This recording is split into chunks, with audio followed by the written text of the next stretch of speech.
The Oregon International Air Show is a fun place for kids and for adults who never quite grew up.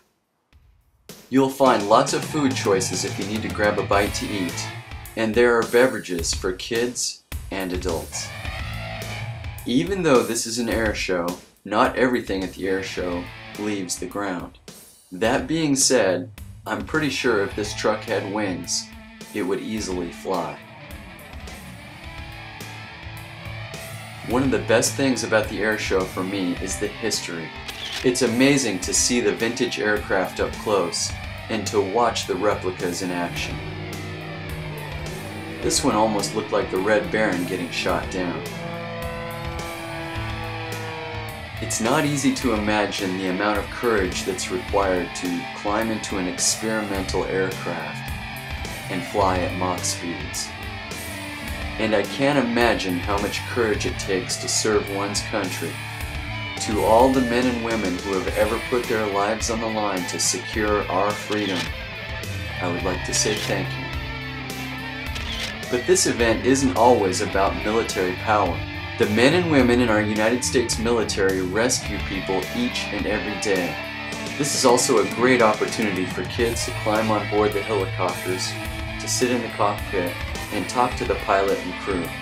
And you never know, one of these kids might be the next hotshot pilot.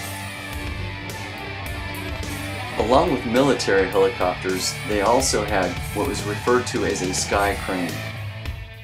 This is kind of a two-man operation, pilot and crane operator. It's easy to see why they refer to this as a sky crane. The Army Golden Knights almost always have a parachute demonstration. Once on the ground, it's easy to imagine them going into action. Manning the big guns or setting up a mobile command center.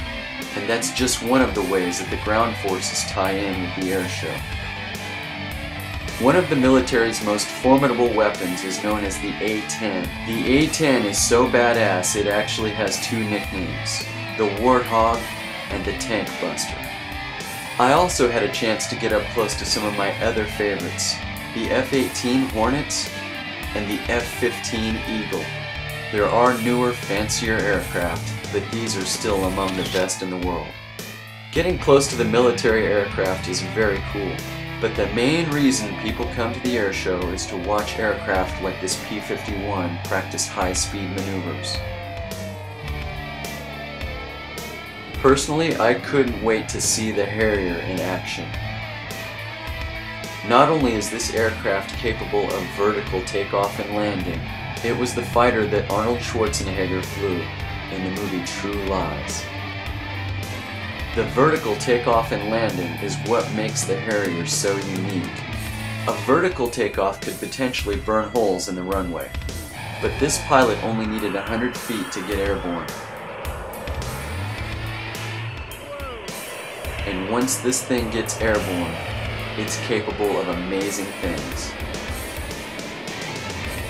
Even though it's not the fastest jet in the sky, it's still capable of high speeds. But its ability to stop, hover, and turn is what makes the Harrier such a deadly weapon.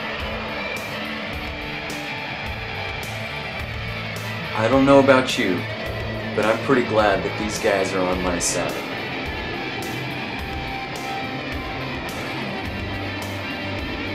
The Oregon International Air Show is definitely a great place for big kid fun.